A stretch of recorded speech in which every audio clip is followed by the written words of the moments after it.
Hey everybody, welcome to another edition of Friedman Adventures. It is really great to be with you all. Remember, you can follow us on Instagram and Facebook, and of course subscribe on YouTube and click the little bell for notifications. Freshwater fans, Bass Bros, same thing. Instagram, YouTube, and of course Facebook. All right. My son Philip is going to be the co-host today. Philip, great to see you here. Great to see you too. I'm going to say a little bit more this episode, guys. I'm sorry. I know you're yearning for my knowledge, and I'll put it out there. Yeah, a week ago on the last episode, you didn't say anything. I was so into the conversation that I forgot I was here. That's a good thing. We'll take that. Well, today I have a really special guest, a guy that has pumped me up throughout the years, whether I was up or I was down. In the middle, Dave Dodge, Captain Dave Dodge. You've been a friend for a long time. Dave, It's great to have you on the show. I love you, Phil, and Phil Jr., and it's great to be here. I'm really honored to be here. You kidding today. me, man? It's great to have you here, and we go back a long way, so we're going to talk about that. We're going to talk about, we had a conversation before this started about how to handle fish. We'll get into that. Okay. We've got some Rosarito Beach stories, crazy stuff who knows? Good times. I think the statute of limitations run out on most of those things, just so we're yesterday. Good. So it should be really, really crazy. But let's start out, okay? Because a lot of people like to understand where your love for fishing came from. Can you trace it back to any single event, or just when did you first get exposed to fishing and when did you fall in love? Well, like you guys, I feel like I'm one of the blessed ones because I love fishing. And I think anybody else that loves fishing is very blessed in the sense that they have something special. They have something that most people in this world don't have.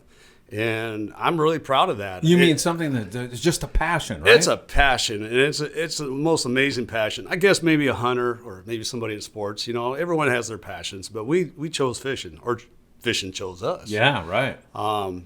For myself, I guess living in Laguna Beach, I fished from the rocks, and then came up here, and my mom had a good friend that was a coworker, and his name was Ralph Doster, and he was kind of my mentor in the early days. He was a fisherman. He had grew up in Key West, Florida, and so he had a lot of experience. He did commercial fishing there and fishing for fun, and he was a big influence on me in my life as far as fishing. He took me fishing on the fishing boats, probably from age 10 and say 1968. I think we're about the same age, and then.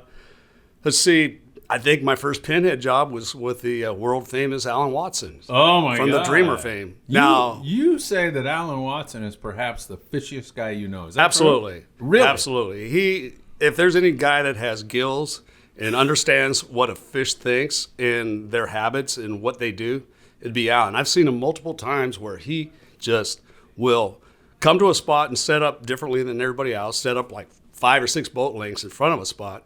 Even like with the Queen of the Sea when he was running that, or the Sea Sport when he was running that. And most captains, not all captains, I mean, there's a lot of great captains out there. I'm so proud of so many of them. But there's something that Alan did. He would set up like this long distance in front of a spot. He'd wait like an hour for the first bass to bite. Now, there's very few captains that have that kind of confidence. That kind of patience, right? And that kind of patience. Because you got grumbling going on down on deck, right? But if you have that confidence, you just ignore the grumbling and you do what you know is going to get bit. And he's about the only captain I know that's drove around the entire Catalina Island before he found conditions that he thought were worthy of stopping on. Really? I've seen him pull out of a wide open white sea bass bite when everybody was like still driving up and dropping their anchor. He knew it was done. Now, how many people do you know that have that kind of confidence? Wow. I would aspire to that. I never got to that point. Wow, so this is the guy, not only your mentor, but I'm assuming you were taking notes, mental notes, learning so much. You got to attribute a lot of your fishing knowledge to Alan. Oh, Alan, yeah. And then, Ralph, my friend, who was my mom's co-worker. And then also he facilitated an opportunity to fish with his brother as a deckhand down in Key West, Florida, 3 different summers. And that place just about spoiled me because once you fish in Key West, say in the early 70s, and then to come back here on the West Coast, minus bluefin tuna, it's pretty spoiled. Well, tell me, because I know nothing about that fishery during that time. What was Key West, Florida like in the 70s? It was phenomenal. I mean, first of all, there was only flasher fish finders. it was about as rudimentary of fish finding devices there were. And you know what? Between you and I never figured out how to work those damn things. But anyway, yeah, you're right. They were kind of simple. It would flash. pretty They'd simple. go around. Yeah. Okay, well, in your terms, Explain it would it go to me. around clockwise. Yeah. The first flash or the light that would illuminate at the bottom would be at the bottom of the ocean. Okay. And then I wish somebody would have the told top me that flash- 50 years ago. Yeah. top flash at the top, was the surface. And then any of the little variants that flashes in between, that was, either bait or... Is that like when you're ice fishing, those readers they use, when it's got the lights on there, and then it's basically exactly what you described? Mm-hmm. Yeah, I don't think so, because nowadays they have more sophisticated... Now they do, but back a couple years ago, they were using flashers. Well, I think. Yeah, it could be. But that's what they had, and they were fishing... we were fishing spots that had never been fished before, ever. Really? Because... outside of if it was shallow, they got real clear water there in Florida. Yeah. If you saw the spot, the wreck, or you saw the fish, from the surface, or you dove, you know where it is. But otherwise, that was like the first opportunity for guys to actually find spots, wrecks, wow. coral heads loaded with fish. And I mean, it was nothing to go out and catch 2 or 3 amberjack up to 78 pounds. My God. Maybe a Warsaw grouper or two, and all the mangrove, yellowtail snapper, and all these other amazingly delicious fish on top of that. So it was very good, and it was very spoiled. And you come back and we're catching sand bass. Nothing wrong with sand bass. It's probably my favorite fish. Yeah. But I'm surprised you didn't hightail it back there. And I got to say, I was tainted for a year or so. Yeah. But right now I'm tainted. It's like I'm sure the guys in Key West are drooling with our bluefin and our That's great true. yellowtail. That's true. It's I never thought we'd see days like we're seeing now. I mean, it's mind blowing. were you able to take any of those Key West fishing techniques and apply them to the West Coast? You mentioned I think you told me about a special way they chum there. Was it there that they did that? They do. What is that? That's crazy. Well, And it sounds like it would it's work here. funny. It worked really well. And I mean, we not only sport fish, but we also commercial fish with this method. You took a 5-gallon bucket, filled it halfway up with sand, then you took ballyhoo, and then you would just work them together and turn them into little chum balls. And then at that point, you would just drop one over the side. And what would happen is the weight of the sand would sink it, and then the ballyhoo, the chum itself, would dissipate, and it would dissipate as it sunk all the way to the bottom. So you basically were chumming the entire water column from the surface, mid water, all the way to the bottom. And it worked, and I swore, and this was back when I was 13, I'm going, well, I'm going to try that here on the West Coast. Did I? No.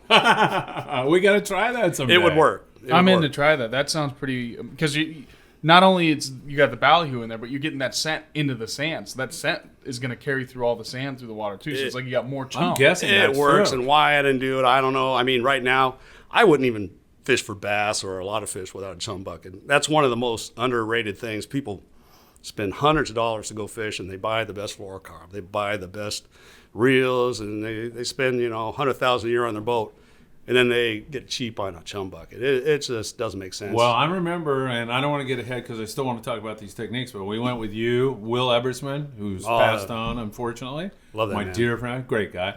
But that day you took us, you had a chum bucket. And I told the story on a previous show about how you had the electronics on the boat, but you were just doing bearings. And then we anchored up on your bearings, and you took like 2 or 3 casts with a sinker, and you go, oh, there's the structure right there, cast over there, and then all of a sudden, Will and I've got 2 8-pound sand bass, and we're like, that's awesome. Dave Dodge is a freaking god. Couldn't happen to 2 better guys. Oh, man. Love it. I mean, that was just something really special. Well, visual bearings, that's old school. Yeah. Like Maybe when I explain started. that to our folks who are listening. Well, in the Visual old bearings. days, there wasn't GPS. Now anybody could take some numbers, put it into a chart plotter, and go somewhere. I mean, it made it easy. It actually made it so people could fish offshore with confidence between these chart plotters and also high quality four-stroke, outboards. People have confidence, But in the old days, not too many guys went offshore because, first of all, they didn't have these electronics, and the outboards weren't that good. So now, you see guys out 100 mile, with a 20-foot boat. You don't think about it, but 30, 40 years ago, you never saw that because they didn't have the ability to safely navigate out and navigate in. Right. So with these visual bearings, which don't do you any good during the fog, And then you use radar bearings. But you line up what they call LOPs, lines of positions. Right. The two objects that are the furthest apart are the best, and this might be too much for some people to even want to know. It's here. interesting.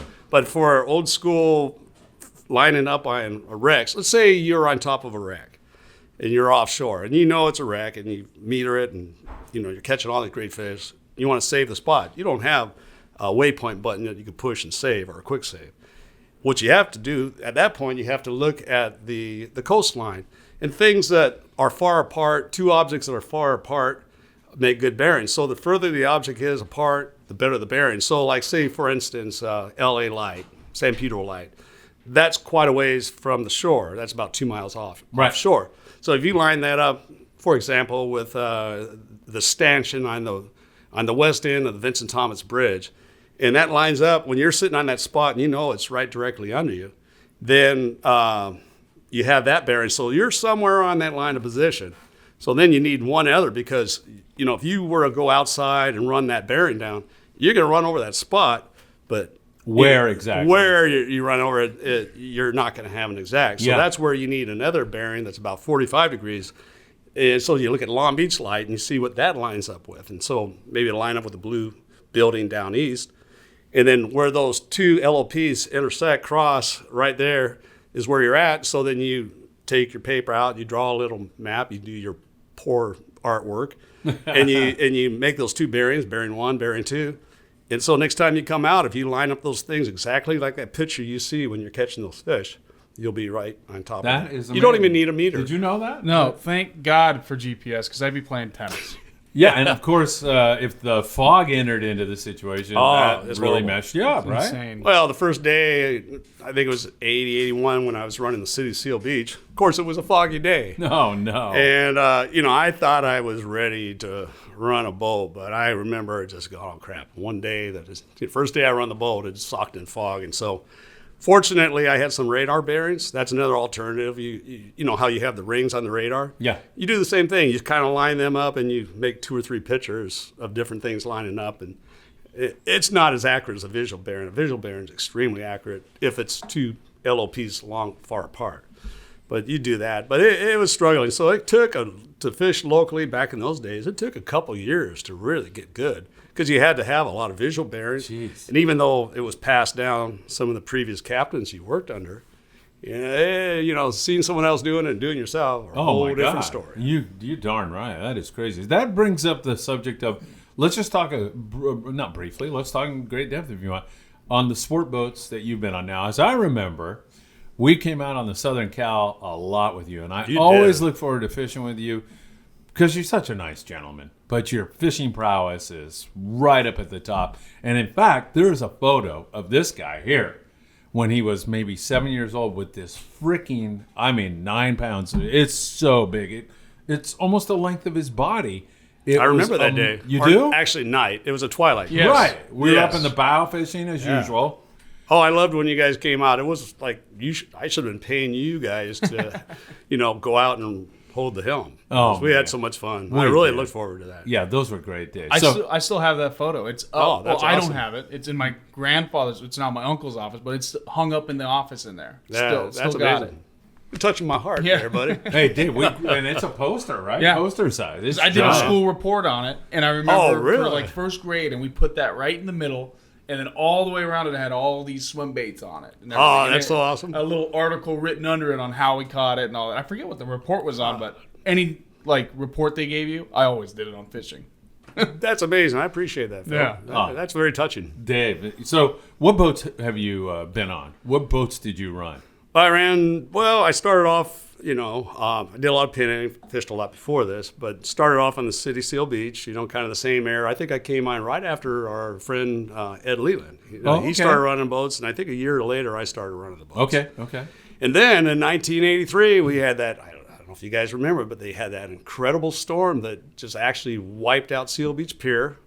And it also wiped out Oil Island Ester, which is now Oil Platform Ester. Most people don't even know there is an oil island out there. But, had it had a breakwater, it would have been intact. But since it didn't have a breakwater, you don't build an island out in open ocean. Mm-mm. And whatever engineers couldn't figure that out. But right after that got wiped out in '83, the pier got wiped out. They built oil platform ester in its place. That's why there's so much structure around the platform. It's a great little place to fish, if someone doesn't really know a lot or just wants to go out real quick. I'm guessing you were out of a job then, right? I was. It was like everyone's kind of pissing and moaning, like, hey, the pier went down. This really is a bummer. And it's like, dude, I don't have a job now. Yeah. So that's when our mutual friend, good friend, Don Ashley, he calls me up and he goes, Dave, I got a job for you. If you want to run the Pescador, which was the old Red Rooster. Right. It was the Pescador at that time, a beautiful 85-footer. And now it's called, I think Mark and Paul were just talking about it. Now it's called the Islander down in San Diego. Oh, okay. So I ran that as soon as the pier went down. And I think that was the same year that those big albacore were between here and in Catalina. Yeah. So, talk about that, because some people don't realize what an incredible bite that truly was. First of all, to have albacore in the channels, really kind of crazy. We never saw that at least my lifetime. Yeah, me either. I guess they were when I was maybe 6. Right. Not really. But the size, Dave. That was amazing. Yeah. Never seen it before, never seen it since. God, I hope we can see it again. How big were they? I think they were 50 to maybe 80. And we caught some. It's not something I'm proud of, because my big thing is bass fishing. I'm good at that. We're going to get into other that stuff too. But what really impressed me was at that time, Mark and Paul had just taken over, being operators of the first string. And I had an up and down meter, and Mark and Paul, they had a scanning sonar. All right, so you're up and down. You have to literally drive over something to meter. That's right. Unless you drive over it or just close to it, you're not going to meter anything. Yeah.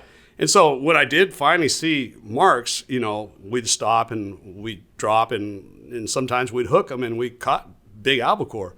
But the difference is Mark and Paul had a scanning sonar, which is kind of standard use now for all the party boats.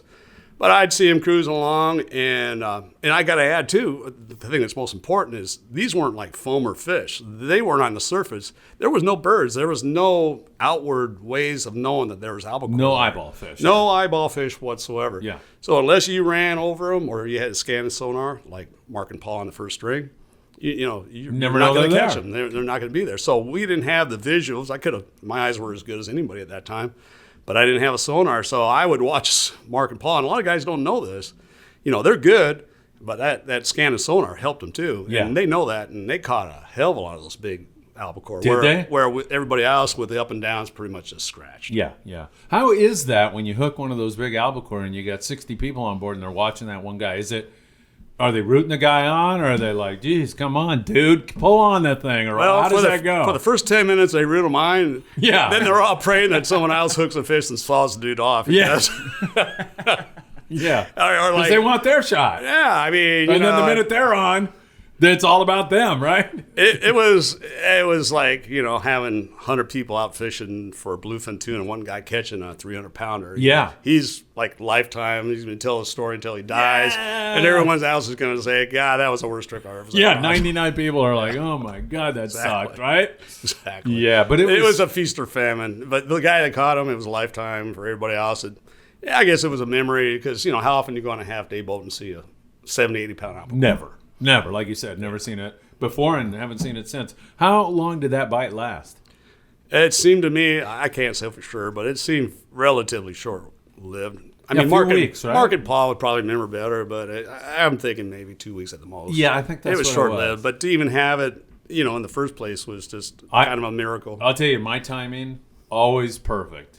I don't know what I was doing in those days, man. I can't remember, teaching or whatever I was doing. But Ray Millman had a private boat. And we go, let's do it. And it was the freaking day it shut off. Oh, no. It was it. That was wow. it, man. We were driving around with 500 boats trying to find the fish, and we never did. So, yeah, but the enthusiasm, like seeing, I came down here one time, and Dipley had just gotten in. Right. John, you know how big he was. Oh, he's a big guy. He's over 400 pounds, right? Yeah. Strong as hell, get out, too. Yeah, oh, my God. And he's, like, hugging this 80-pound albacore, walking up the docks to bring it up to weigh it in. It was just, what a scene that was. It was just epic. to see that. Yeah. He was a classic character. Yeah. What do you have any good Dipley stories before we go on? Just poker, and the guy had a little bit of a bowel problem. One time he said, "I got to go to the bathroom," and I've never heard a fart that long in my entire life. It was pretty juicy too, that.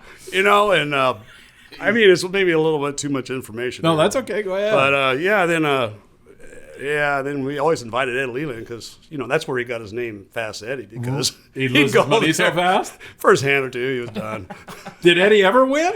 He won. He probably cleaned a lot of my clock and walked away with a lot of my money. Is this and Morgan? Morgan was the real guy to watch Sean out Morgan, for. yeah. Or Mike Reed. Mike Reed was the real card shark. A bunch of legendary captains sitting around playing. But who's all in on this? Oh, Mike Reed usually beat everybody, you know. And Sean Reed was good. Oh, he was extremely good. Yeah. Oh, I got some serious Was stories Alan about Watson him too. playing? He might have, but not the games. Not too much, huh? Yeah. And so, were these games always at Dipley's house? Well, A lot of times they were, because I you know, the fart one was there. Yeah, for sure. Him and his mom that lived there. He was classic. That guy Tilly was her That name. guy was a lot of fun. Oh, my God. He was entertaining. He was. So, what kind of games were these, money-wise? Was there a lot of money going on there? Or just, were you guys playing nickel, dime, quarter? It wasn't just, people were out to make money. I think people invited me a lot because I was probably not the best player. Easy money. Eddie Leland told me there were thousands of dollars that would exchange hands on sometimes. Yeah? Jeez, was there a limit? I don't think so. And then then everyone had all these goofy, one-eye jacks, and all these goofy. So it's dealer's choice? Third high card, is a wild card, and it's just like the guys that knew the games, they won, and everybody else was just donators. Yeah. That was the day when we played poker. Now it's like, let's play Texas Hold'em. It seems pretty like much Texas Hold'em. Yeah, but in those days it was like dealer's choice. So dealer's choice. Yeah. Baseball, 3s, 9s, and queens are wild. 4, 7 card, no peaky. Yeah, exactly. Or all kind of baseball, all those games. That was a lot of fun. Yeah, I never played because I was pretty young. You were smart. But no, I wasn't. But I would go over there and I just like see these games going on. Mm-hmm. And at that time, Tilly, his mother, she was on a breathing respirator in the other room. Pretty ill at the time, even. So, I mean, in this room, you got this smoke-filled poker game going on, and if you wandered down the hall, you got this woman. It was like a weird kind of vibe. She wouldn't have had it any other way because off of every pot, I think Dipley probably grabbed $5 out. Yeah, he did. So he had like the best booze, the best food. Yeah. But he probably got about $300 worth of cash, from everybody that's playing. So we were happy. If he lost, he didn't really care because he lost anyhow. Yeah. Was Dipley a good poker player? He was good. Oh, he was? Yeah. I would think he would be. That's funny. All right. So any other sport boats that you worked on? What else did you? Oh, lots of them. Southern Cal, Enterprise. Yeah, right. GW. You have a favorite boat? Liberty. Do you have a boat that fishes better than any other? Probably when I got off the big party boats. I used to see these guys running these 6-packs, and I used to think, oh, these guys are the best. They'd come in 6-packs, and they had no generator. And these guys, I go, where the hell did this guy come from? He has no history. He'd come in with these big bass, 5, 6, 7 pounders, I go, they must be way better than us, How did he get so good? But then I realized, when you're on a little boat that has no generator, and if you know how to set up properly, it's like day and night. It's almost cheating. It's unfair. Really? Because the fishing is so much better with this. So I got on the Pacific Jazz, and it was a 6-pack. I never had so much fun. One day I'd be Catalina, and the next day I'd be off of Oceanside. I'd be fishing offshore for marlin. I'd be fishing. What I really like fishing was bass. I had a lot of bass guys that would come out, and we commonly caught bass. We caught bass over 12 pounds. Oh my God! Calico bass or mostly sand bass. That's my specialty. That's a big sand bass. I remember those days though, when you get those giant. We got a lot of bass that were 9s, and I can't say that I had a ton of over 10s, but probably at least 10 or 12 of those. Wow! And lots of 9s, and like days were nothing to catch, 10 or 26 or 7 pounders. So let's focus in, because we got a lot of private boaters. There's guys out there who just bought a boat and they don't know how to bass fish, right? Probably or even guys on sport boats. But let's go private boat right now. Let's talk about that. What's the deal? How am I, as a new boater, what do I have to take into consideration? Current, moon phase, What's going to make or break it for me? Well, if I was new to it and I wasn't really dialed in, I would probably pay somebody that's really good. There's a lot of guys out there that are really good, and hire them to show you the ropes. Your learning curve is going to be way faster. So as far as a guy that does have skills and understands it, it's really important that you understand currents, tides.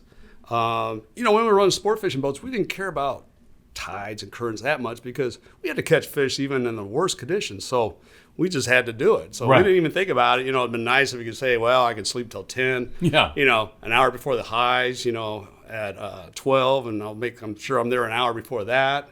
And so there's tides like an hour or two before the high or an hour or two before the low. And then there's also a lot of the direction, like if the current's going out to sea, you're kind of screwed, They don't bite. For some reason, whatever, when it's pushing out, they don't bite. Right now, we used to have downhills all the time. Now we have a lot of uphill current. And when I say uphill, downhill, it's kind of confusing to people, so let me make it clear. Please. So, like, most of the times when you look at the pier, people say, well, I'm going to go surf the south side or on the north side.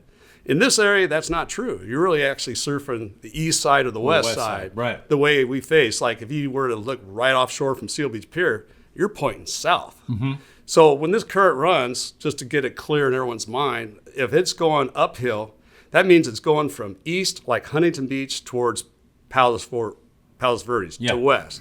If it's going downhill, it's going from Palos Verdes, to Huntington. That's downhill. Now, those downhills, generally speaking, the best. Uphill, there's some spots that bite really well, like the half spot in Newport and Furman Reef, and up there near Pedro. Yeah. But for me, for bass fishing, I've had times when the current goes in towards the beach and maybe trickles downhill. Oh, that's like hallelujah. Oh, you see that and you're like... Yeah, I've had some amazing bites. Now, it doesn't mean that every time it does that, it's going to bite well, but, you have your generalities that really play into it and make a difference. So when you encounter an uphill current, is there anything you can do to mitigate that? Well, uphill is better than no current. Yeah. I mean, the worst, the kiss of Slack death current. is slack. Fish like moving water, right? Fish don't like it when it's slack. You might as well eat a peanut butter and jelly sandwich, because they always say that. It's funny, too. They say that about, like, the tide. Like, at the top of the high, bottom of low, if you're fishing, I know Mike Gardner, who was famous, Right, I love fishing with Mike. Yeah. Yeah, he would say, have a sandwich at the top of the high, at the bottom of low.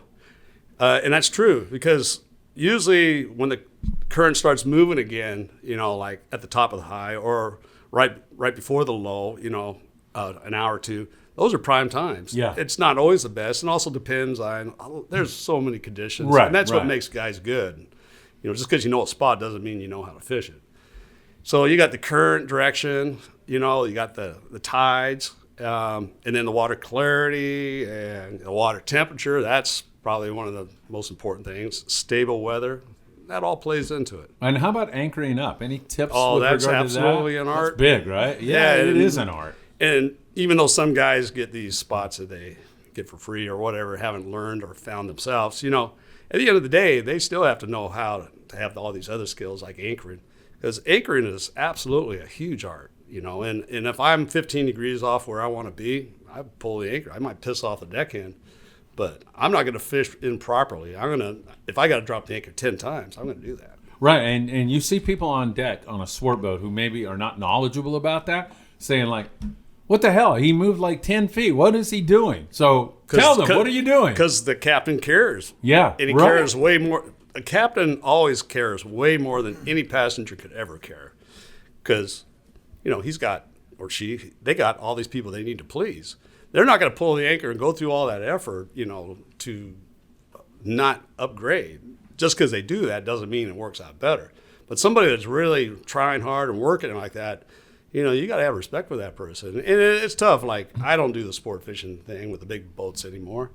But I feel for them because it's difficult to be out there and, try to please 100 passenger like we used to run 100 passengers on the Enterprise, actually 99 was our limit.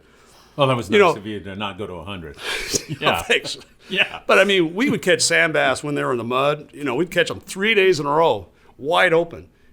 Like everybody else, you track the fish counts and you say, hey, it's good. It's good. I'm going to go. But what most people don't know is when those sand bass were in the mud, on the fourth night or the fourth day when they were biting every day and everyone's getting limits, they shut off. You couldn't even hardly catch a fish at the rigs. Was that every time? They'd bite 3 days and then pretty much? Pretty much. Wow. And then the guys that you knew, have a theory like, on why? Or like we don't feast all the time. Right. You know, we don't eat 24/7. I vaguely remember, it might have even been you like saying, I don't know, this has like been going for 3 days. I don't know about, and then, helmet. Shuts off. Terrible, yeah. But that's of all fishing. I mean, very rarely is there an epic bite. True. 3 days in a row. And even like when you're fishing, when fishing's good, like say bass, there's probably only maybe 30 minutes at one tide swing and 30 minutes at the other that you're really going to get an epic bite, even if it's perfect water temperature, perfect current and everything. Because like us, we don't eat all the time, and fish don't eat all the time either. Right. So it sounds to me like you mentioned fishing a couple hours before the high and a couple hours before the low. Is that high up on That's your huge. success? Okay. Is Yeah. that like up near the top? Well, water temperature, time of year, yeah. And, it... But By the small boats, you're talking private boats now. I mean, it's the same for party boats, but you can control when you go on a small boat or a private boat or a 6-pack boat. And when you mention time of year, don't you just like adjust your technique during different times of the year, like wintertime? So let's talk. It's winter now. People can go out. Can people go out and catch sand bass right now? Absolutely, they can catch calico. I tell you what, if this is the funny thing, if you really want to catch a lot of bass, right now there's a lot of squid around. You can get fresh squid. You don't even need, actually sometimes fresh dead's better than live because it stays on the hook. Yeah. But if people are willing to go out and fish, like say from 10 o'clock at night and fish until 6 in the morning, they'll come back and everyone's going to think you're the best bass fisherman in the world. They bite at night? They bite. Nocturnal? And they bite right before the sun comes up. Really? Yeah, they bite well, but nobody goes out there. No one does this. So... Like Pat Whitaker, he used to do it. I just talked to him the other day. He had a 9. Oh, that guy's very good talent. He is. He's a wild man, but he's great talent. Wild as hell. I love the guy. Pat, love you, man. Pat's the man. Yeah. Anyhow, he had this 9 p.m. till 6 a.m. run on the real special. I remember that. Yeah, that's right. He would bring his hardcore group of 12 guys out there, and they'd fish all night. And Pat would tell me, he goes, yeah, between like say 2 in the morning and about 5 or right at sunrise, they get it on, and he's not kidding. They do. I remember Pat, and he'd catch some sea bass on those trips, and that guy was real fishy. Yeah. I couldn't believe how quick he's set up on spots. He's better than me on that. So would you tell private boaters that that's the best time to go? Like is that a winter time? This is the winter time, but there's a caveat to that. Yeah, it's got to be stable conditions for at least 2 or 3 or 4 days. I mean, for it to have a storm and then you go out and just try this and expect great success. Oh, you mean the water temp is taking a dip? Well, it just takes a while for things to get normalized. Yeah. And so even like if you're now, I mean, this is what is this? Like mid-February or yeah, Super Bowl you Sunday. could do that. You could do it out there. We've had some decent. You could have the most epic bass fishing even in the middle of the winter. Yeah. It's just not going to be quite as frequent, because the pit fish aren't spawning. The water temperature is cold. So they're like bears. They're like bears. They're going to kind of hunker down. But if you chum them right and you catch them in the right mood, they got to eat too. Yeah. So how do you chum them right? Let's hear about that. Are we getting the Sand bucket full balls. of sand and doing the sand? Yeah, I don't know why I haven't tried that. I know, man. There's no reason I'm why trying it. you can never chum enough, as far as I'm concerned. Really? And most underrated thing that people don't do is they don't chum properly.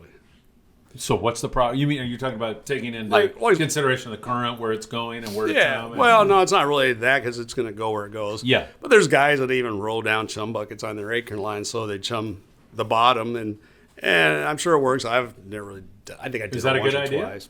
Yeah. If You're open to trying whatever. anything. I mean, you're stupid if you don't try. Experiment. If you don't do things that are going to catch you the most fish, then you might as well just be drinking beers at a Super Bowl party. Right.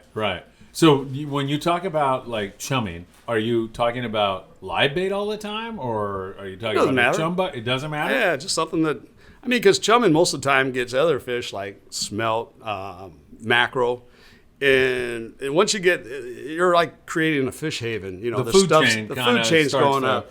And if you don't chum, then you're not really creating the food chain. They might still bite because they want to bite now, but a lot of times I think you could tweak fish into biting when they wouldn't normally want to bite. And that's setting up on spot properly and adding chum to the mix. And then a lot of times, guys, they just cast out behind the boat. I mean, if you have a spot and it's got bass on it, just because it's a spot and it's got bass on it doesn't mean they're going to be on all parts of the spot. Right. And you also are swinging back and forth all the time with wind and current.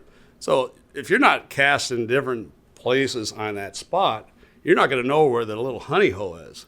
And once, like say, even if you're on a party boat, you don't have to be a sport fishing captain to use sport fishing methods.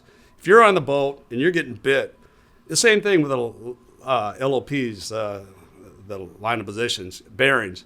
If I'm fishing on a boat and I have no say about where we are, if we start getting bit, first thing I'm going to do is look where the stern of that boat is in relationship to where the bite is. So when the boat swings over here, I'm not going to sit in the same corner trying to catch a bass. I'm going to go to that corner where I see that bearing where I can cast to where I know the fish. Oh my God, that is such a good tip. I don't know why people don't do it, but that's what I would do. Now, you might not be able to do it if there's 100 guys and you can't squeeze in on someone's spot. Yeah. But if it's a light load, you follow it. If a guy's getting bit, you might think, I don't want to crowd the guy, but you might not catch anything unless you crowd the guy. I think the reason people don't do that is because you've painted this picture now of bass kind of being territorial and being in one area. I think people just think, oh, this is kind of luck. Like, I'll throw my bait and something will swim by and eat it. And if I get lucky, and I've done some things, fluorocarbon, choosing a hot bait, right, I got a good chance. It's all but important. That's not true, right? I mean, you got to pay attention to where these fish are biting, especially wintertime. They could be inside a little porthole in the ship. And if you're sticking it down and you're getting a bass every time, and if, you swing a little bit, you're not getting bitten, you wonder why. But it's good because, like, if you're good and you know this stuff, you're catching bass all the time. And, all the people that, most people would probably not know that. They're just saying, wow, that guy must be really good. Well, he might be a really great angler, but he also is paying attention to details like where the spot is, where the fish are biting. This cracks me up because you're going to like this. Dave calls me one day and he goes, do you want to go to Miles Square Park and go trout fishing? Oh, yeah. And I'm like, that was fun. Not really. And he's like, come on, man. At least we can BS together. And I go, I'm sold. I'm in. So we go to Miles Square Park. And you employed exactly, no one was catching diddly there. Nothing.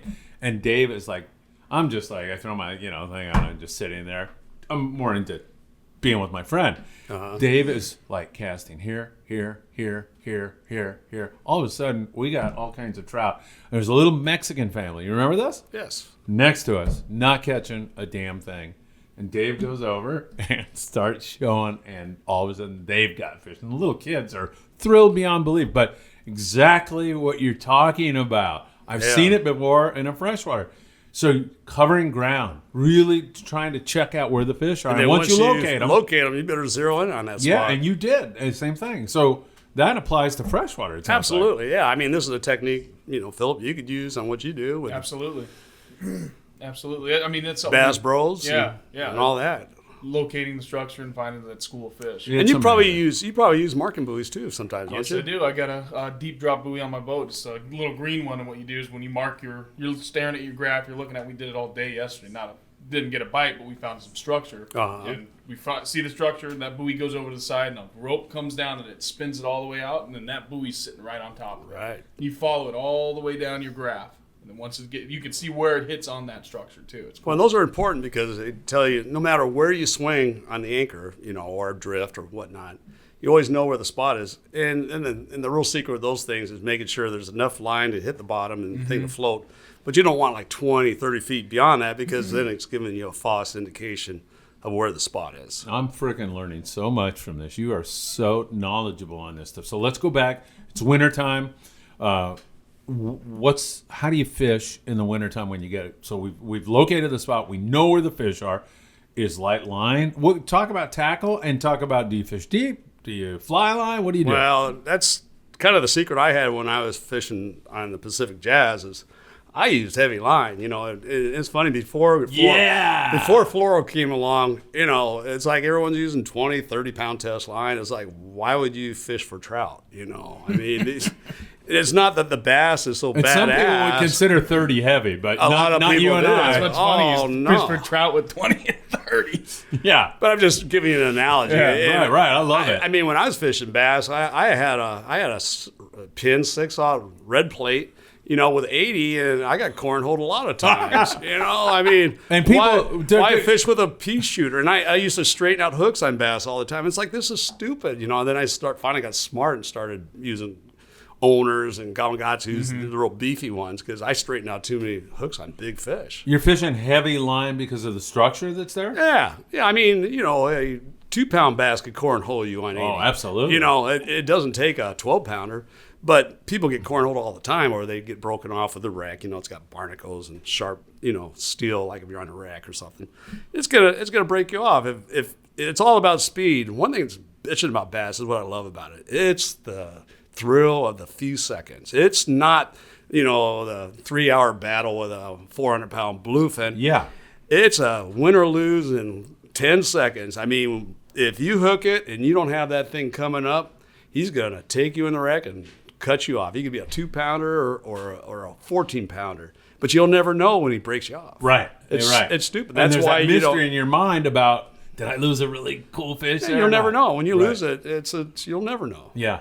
Unless So- you catch it in 10 minutes and it's got a hook in its mouth. But after you hurt them like that, they're not going to bite for at least a day. Yeah. So fish in the wintertime in that cold water, they're more lethargic, right? Is there any kind of technique that do you have to drop it in front of their nose basically to get a bite or not? Yeah, they don't move that much. Yeah. I mean, they will, but it just depends. It's fishing, Yeah. So, yeah, it's just a lot slower. With leadhead and squid mostly. Yeah. And when you're fishing leadhead and squid, is fluorocarbon? Fluorocarbon's huge. I mean, I see you have some on the table right There you here. go. Hey, look at this. That's How important. cool is this? Watch. Wow.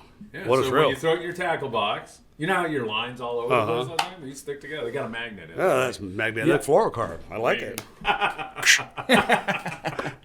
Nice. That's good stuff. Is fluorocarbon? Absolutely. Yeah, fluorocarbon's a must. It's just like chum. If you're going to be cheap and not use chum, be cheap and just use mono. I would not do that. I would use fluorocarb. And I'd use heavy. I mean, sure, the bigger you get, the more likely you're not going to get the bite. But if you get a bite, you want to make sure you catch that fish. And using, like most guys that are really good, they use a minimum of 40 to 60 pound test fluorocarb. And then nowadays, that's the difference. Like back in the day, no one used the 80-pound test mono like I use. Well, I'm not saying nobody, but a lot of people didn't. Yeah. But then once braid came along, it was just a natural thing where everyone started using, because of 65-pound test braid is really a strong line. Beefy.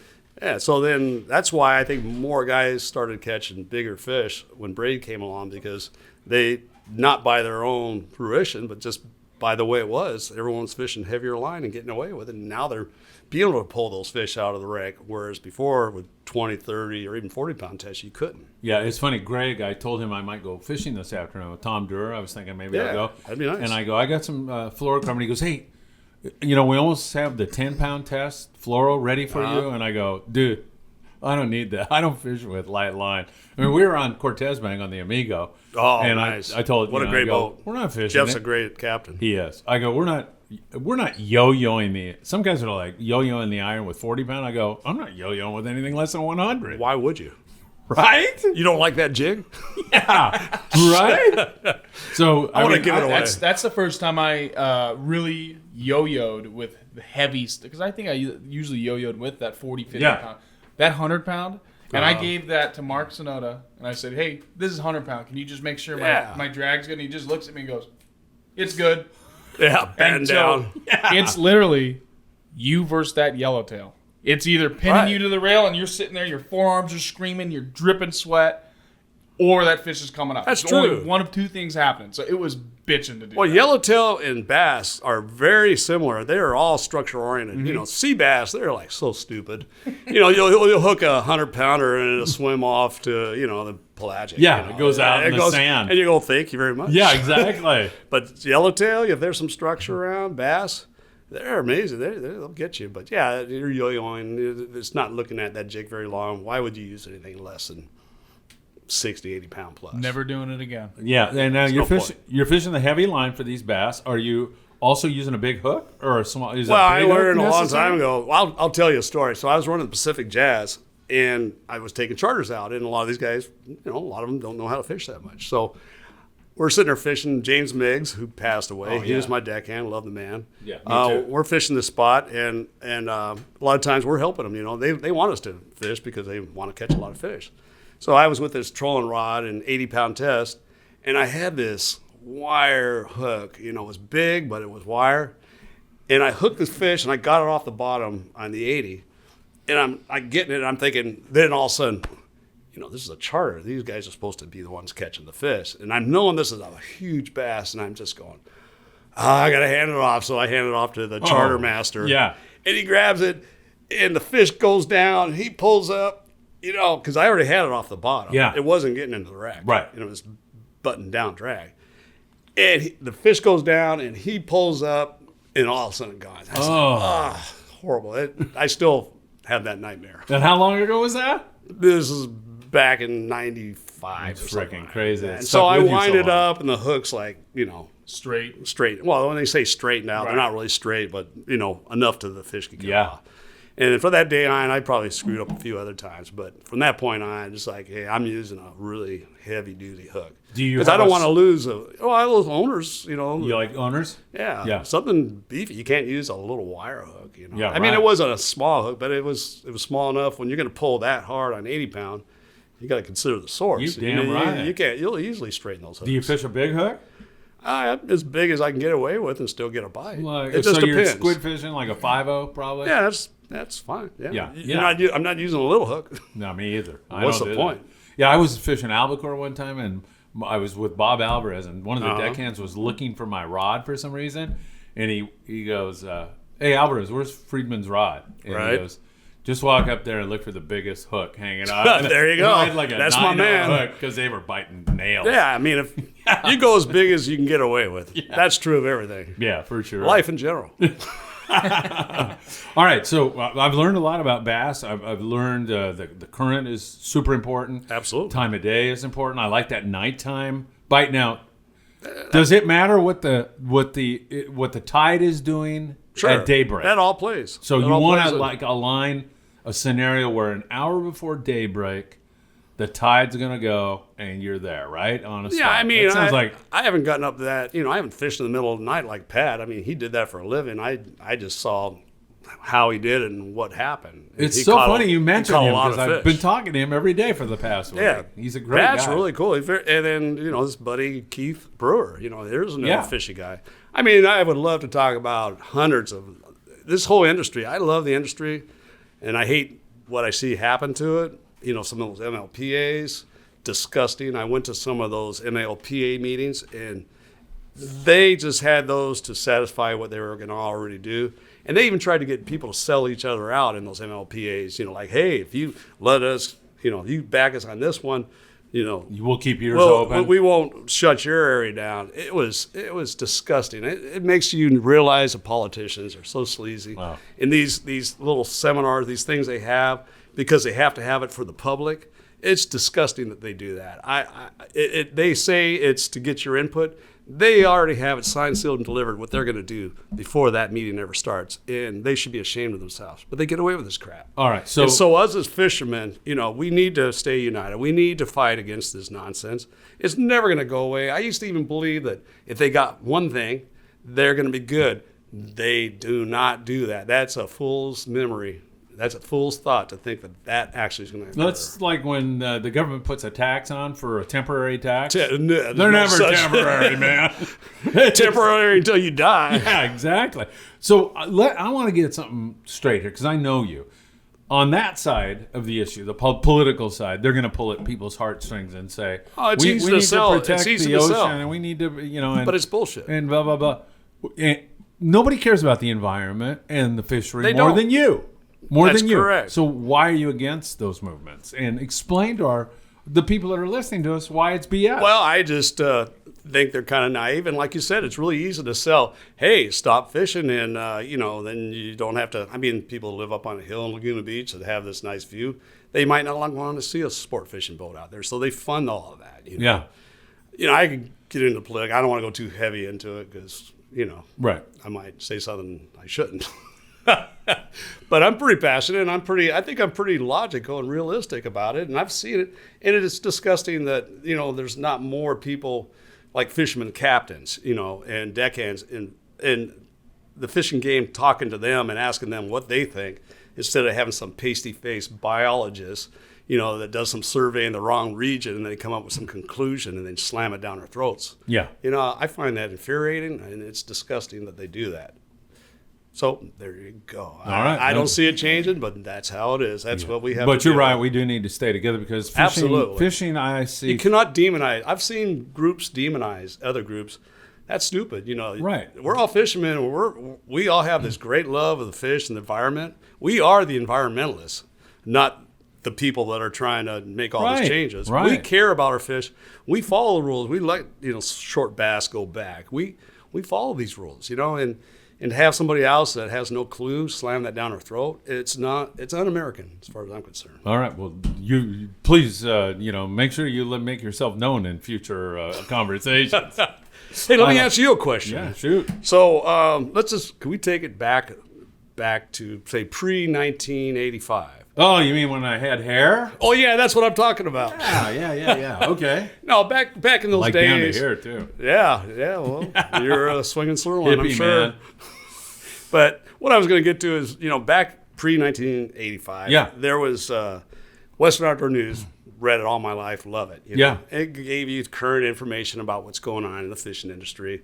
And, it came out every Wednesday or Thursday, and you couldn't wait. And it was real current, real accurate, and really got people pumped up. Yeah. You also had, like, the Independent Press Telegram. Yeah. LA Jed Welch, Times. yeah. Yeah, Jed Welch. Great guy. Yeah. And then LA Times. All those. They would have Fish Report. They would have fishing. Oh, they had fishing facts. Yeah, I remember. Yeah. And then once they found out that fishermen are bullshitters, they decided to call it Fishing Report. Right, exactly. But there wasn't that many venues for people to really find out, hey, when should I go fishing? When should I spend my money? How is the fishing? Outside of like me calling up Long Beach Sport Fishing, 562-437 432-8993. Yeah. And harassing a poor guy like Mike here Right. at 22nd Street. Right. There was really no accurate venue to find out about fishing. But then you came along. You came up with 976 tuna. You had the most amazing business model for sport fishing and finding out, saving people money, saving people time. All they had to do is dial one little number, and they got your voice. You got the best MC voice I've ever heard. I think you made the wrong choice. You should have baseball or football or basketball. I wouldn't have been able to hang out with millions. these guys. Instead, you picked the poor industry of Yeah, fishing. really. What's wrong with me? What's wrong with you? I haven't died. I'm not dead yet, so there's still time for that, maybe. But tell me, how did you start that, and what gave you that idea? That's and a how good- did you run with that? That's a great question. So I was in the industry. I've pinhead since I was 12 years old. Started on the Redondo Special. Right. I worked the ticket office in Redondo. So I know. I'm sorry for you. Yeah, no shit. I remember what it was like. I mean, you get 500 phone calls a day there. So I would watch some of the older guys, and they're like, Redondo. It wasn't like Redondo Sport Fishing. Man. I mean, it's seriously, it was Redondo Sport Fishing. Ready for a job What change. time do you think the half day boat 6:30 boat leaves? It leaves at 6:30, you idiot. Wrong guy to No, answer we the don't have phone. any squid. So I started thinking, wait a minute.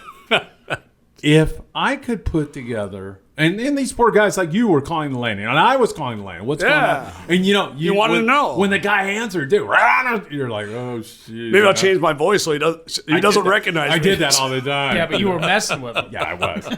We'll get into that in a future show. But so I thought, wait a minute. If I could get all the info presented in a really nice way, friendly way, where people felt good about it, and add to it the gods that are in this industry. People love the captains. Look up, revere the captains. And they never get to talk to the captains. If a guy could spend, when I first started, 95 cents, and hear a captain telling them where to fish, what to fish with, where the best bite was. You got a limited amount of money. You got to make a decision on the whole coast. Where are you going to go? If I could provide that service, I was convinced that it would be a success. It was success. When I opened it up, best ever. I got 2 phone calls. Oh, no. And then the next day, 6 phone calls. Oh, right on. And then back down to 1 phone call. And then a guy by the name of Earl Grutzky, I don't know Earl, at the LA Times, writes a full-page article about this new hotline. And my college professor, Pete Hoffman, goes, have you seen the LA Times this morning? No. You frickin' need to get it, dude. Wow. 3,000 phone calls. That's amazing. 2,000 phone calls. 3,000 phone calls, and we finally got it up to $2 a call. And so it was amazing. And you have the voice. It was perfect. Yeah, it was that too. And you knew how to choreograph it in a verbal way. Yeah, exactly. You wanted to be exciting. You wanted the guy to hang up and feel good. Yeah. Or feel like he had a chance. But it worked. There was some other things. But it was value too. It's value based. You had to be honest. So when it sucked, it sucked. You could tell people it sucked in an entertaining way. Right. But you still had to tell them it sucked because you didn't want... Well, you lose your credibility. You're dead. The minute the guy goes, I went to Seal Beach where you said to go, and it sucked, and you said it was going to be wide open. And you always put that caveat in there, like, hey, it was wide open today, but be careful tomorrow. So I remember that it just kept growing and growing and growing. And I was working with a limited amount of skippers in the beginning, and I ended up getting invited to it might have been a SAC meeting in San Diego. Right. And Art Taylor from the Searcher and Tommy Rothfuss from the Players Supreme go. They're sitting there and they look and they go. And I was working with them. Right. And they go, what are you doing here? And I go, I got invited to get out of here. We don't want the rest of these guys to. Yeah. Well, I mean, they don't want the competition. Right. Well, because all that. The ancillary benefit to the guy calling me was that business, I heard Art Taylor on the Searcher, I'm going on the Searcher. Right. And so, but they were kidding around. And so it just grew and grew and grew and grew, and then it was a real thing for quite some time. Well, it still is. I still go on the internet. Everybody does. Look at it all the time. Yeah. And then I love the skippers saying what they caught. There you are. And what they're going for. And maybe not all of them will tell you exactly what they're doing or their little tricks, but if you listen to enough of them, boy, you can put a pretty good conclusion together. Right, and here you are, a seasoned captain. I would be stupid not to embrace listening. it. Yeah. And I didn't used to when I was a captain. I thought, that's beneath. You kind of like to think you know what's going on. Right. But once I got out of fishing full time for a business, it's like, why would I not listen to all this stuff? I'm telling you, take this all in. Dave has a way. I mean, I guess I've known this my whole life, but he has a way of really. You're a teacher, right? He puts things in such a simple, understandable that I think anybody listening to this is going to be a better fisherman at the end of it. 100%. And what this has told me is, I know we're not done yet, but Dave needs to come back. There's so much more to learn. Yeah, definitely. This is not going to be your own. Well, it feels like family here, so I love both of you. And you're going to have to test this. I'm going to. Yeah, twist my arm. Yeah. We'll send you home. We are starting to get short on time a little bit, so I do want to talk about Rosarito Beach. Oh, let's go. Only because I love Mexico so much, and we've had some really special times down there. Remember the clam bake we had on the beach? Absolutely. That whole trip was amazing. And first, let me state, Phil and family and the people you're associated with, they do so much for charity and so much for helping other people. What's that? Casa Estrellas, the all girls. Casa Estrella. And Joe, I don't know if you know Joe, the old man. I don't know if we met him that day. I don't think I did. He just passed away. Oh, I'm sorry. He's a prince of a guy. He's an American citizen who married a Mexican girl, and then they did this. And he actually, just to give you a little background, lied when he was 17 to join the fight in World War II. So really? Prince of a guy, just passed away. But I'm sorry to hear that. Go ahead. That was an amazing. But those are the kind of things. It's not just, hey, we like to fish and kill fish. It's not that. It's not that we just have a passion for fishing. It's like you got a passion for life and a passion for other people and helping other people. You put on this fishing, basically derby down at Rosarito Pier, which is amazing. And then right after that, he's going to Casa Estrella. Yeah.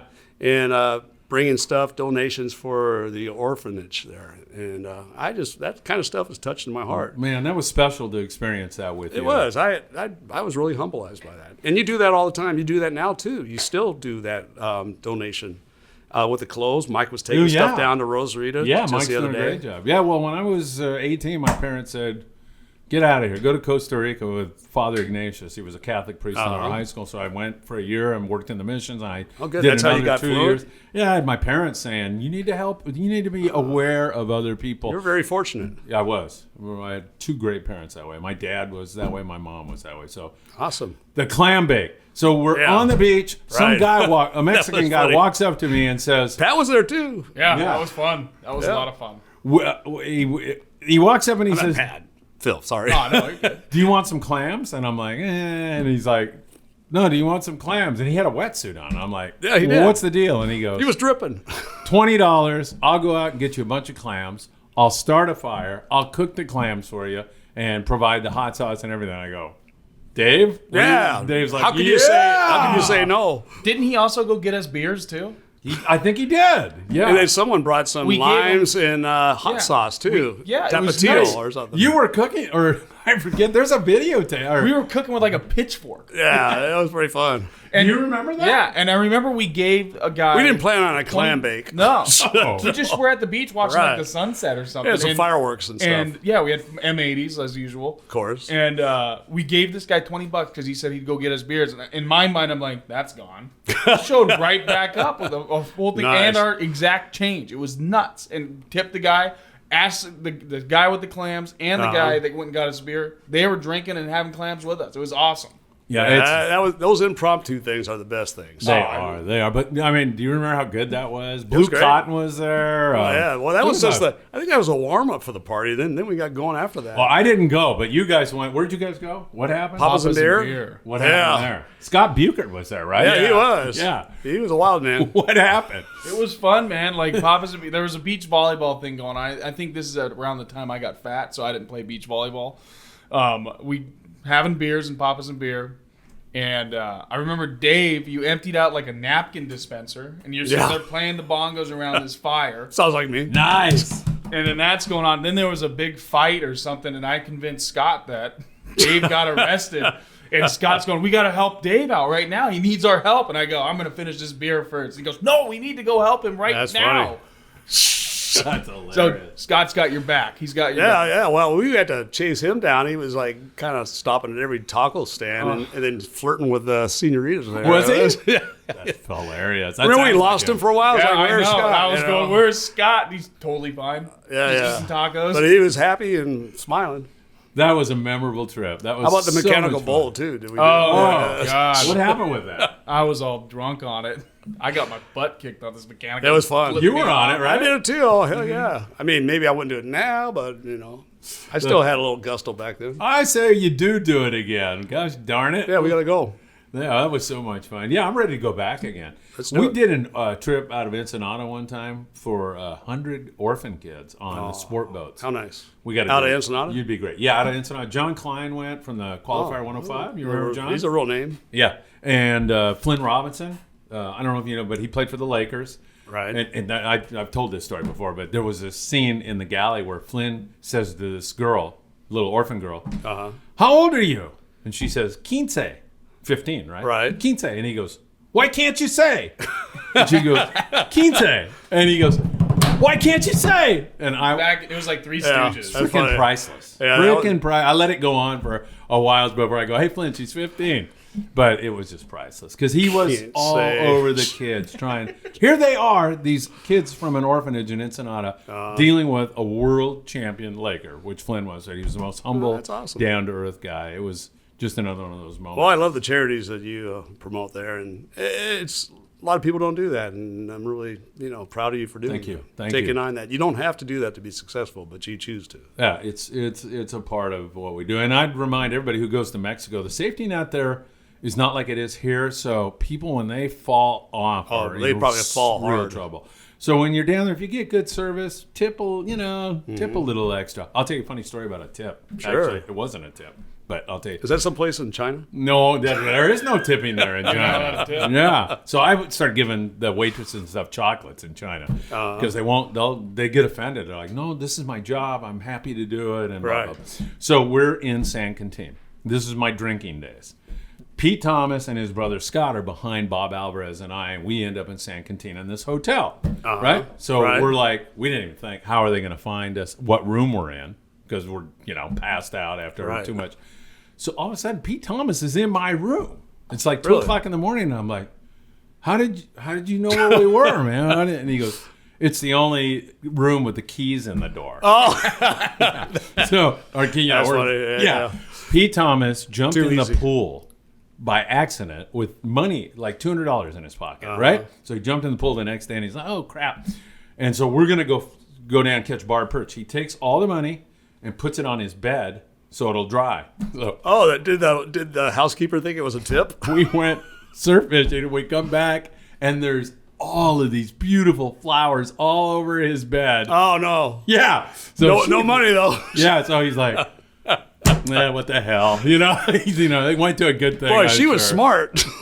Yeah, really. Instead of bitching, he had to be humble. It was hilarious, man. I've had so many pretty good funny times down in Mexico. We got to go back for sure. Yeah. Hey, that was a good time. Do you tell the story about you? I don't know who it was exactly, but you guys jumped in a marlin tournament once, right? And did you take second place or something? We put a team together real quick, and of course, Alan Watson was one of the guys, and Todd Phillip. Everybody knows how good Alan is, but I think everybody knows how good Todd Phillips is too. He's really excellent. Do you know who that is? It sounds very familiar. From the tonnage, he ran the Matt captain that Walsh. ran the boat when Brian caught his giant. That's right. That's Brian right. Shaw from the Yeah. Lakers caught a giant white sea bass with Todd. Well, Todd's an incredible talent. Yeah, he's and a great guy. Yes, He really very is. good.